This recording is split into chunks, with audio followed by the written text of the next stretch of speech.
Weekly Neutralizer News Report. Magandang araw Pilipinas! Kasama ang Neutralizer Aguila Trooper, aming ihatid ang mga balita mula sa isang linggong kaganapan sa 73rd Infantry Neutralizer Battalion, 10th Infantry Aguila Division, Philippine Army. Ako si Aguila Trooper Mark Aying, tutok na sa Neutralizer News Report. Weekly Neutralizer News Report. Headlines. Kasundaluhan ng 73rd IB nakilahok sa pagdiriwang ng ika-86 na taong anibersaryo ng Araw ng Malita. Ronda Probinsya Culture for Peace sa Malapatan, Sarangani Province. Kasundaluhan ng 73rd IB nakilahok sa pagdiriwang ng ika-86 na taon ng Araw ng Malita sa probinsya ng Davao Occidental.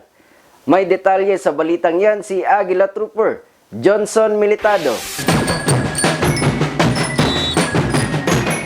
Nakilahok ang kasundaluhan ng 73rd Infantry Neutralizer Battalion, 10 Infantry Aguila Division, Philippine Army sa ginanap na ika-86 na taong anibersaryo ng Araw ng Malita na may temang pagtuo, pagsalig ug gugma susi sa kalinaw kalambuan sa lungsod sa Malita na isinagawa sa munisipyo ng Malita, Davao Occidental. Ang naturang aktibidad ay pinangunahan ng lokal na pamalaan ng Malita sa pamumuno ni Honorable Bradley L. Bautista, Municipal Mayor, at Honorable Stephanie Bautista Dumama, Municipal Vice Mayor, kasama ang iba't ibang ahensya ng gobyerno, non-government organization at mga pribadong sektor. Pinapakita sa nasabing selebrasyon ng yaman, kultura at kagandahan ng munisipyo ng Malita at tampok ang iba't ibang aktibidad na nilahukan ng kasundaluhan ng 73rd IB gaya ng obstacle course race na dinayo pa ng iba't ibang mga profesional na manlalaro mula sa ibang lugar. Nagkaisa din ang iba't ibang mga ahensya ng gobyerno at mga pribadong sektor sa isinagawang tree planting activity na naglalayo na panatilihin ang kagandahan ng kalikasan sa nasabing munisipyo. Mahigit sa 1,000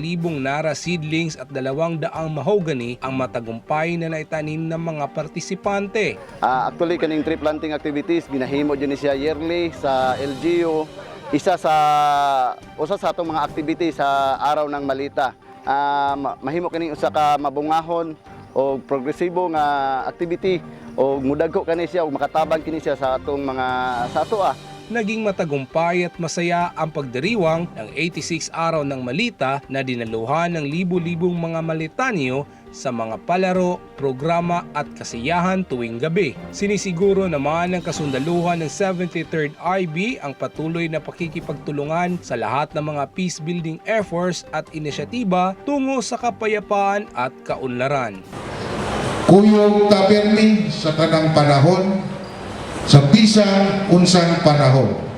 Ugusbon mo ang akong dakong pagpasalamat sa tanan ninyong suporta sa paghatag ninyong panahon o oras sa inyong gihatag na gugma para sa ato ang lungsod sa Malita o sa atong pagsilibrar ni ining ato ang ika-86 nga Araw ng Malita. Kaninyong tanan daghan kaayong salamat. Tiniyak din ng kasundaluhan ng 73rd IB kasama ang mga law enforcement agencies sa pagpapanatili ng kaayusan ng probinsya.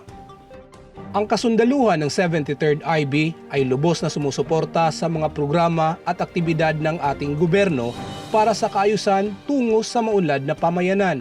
Mula dito sa Malita, Davao Occidental, Aguila Trooper Johnson Militado para sa Neutralizer News Report.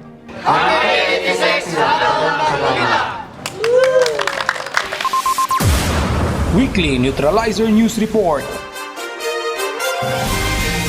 Mahigit sa 5 oras ang tinahak ng kasundaluhan ng 73rd IB sa pangunguna ng lokal na pamahalaan ng Sarangani upang maihatid ang mga programang Ronda Probinsya Culture for Peace sa malalayong paaralan ng Malapatan, Sarangani Province.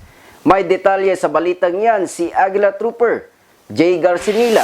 Matagumpay na nakilahok ang kasundaluhan ng 73rd IB sa isinagawang Phase 2 Joint Government and Community Activities of Tri-People Institution Leadership and Peace Advocacy Campaign sa ilalim ng programang Ronda Probinsya Kalinaw Culture for Peace na isinagawa sa Milyona Integrated School, Barangay Apersuyan, Malapatan, Sarangani Province. Ang naturang aktibidad ay inisyatiba at programa ng pamahalaan ng Sarangani sa pamumuno ni Gobernador Rogelio D. Pacquiao na naglalayo na patatagin lalo ang kapayapaan at kaunlaran ng probinsya. Nagsagawa din ng awareness campaign ang kasundaluhan ng 73rd IB sa mga illegal recruitment ng mga komunistang teroristang NPA na kung saan pinaliwanag sa mga kabataan ang masamang maidudulot nito sa kanilang kinabukasan.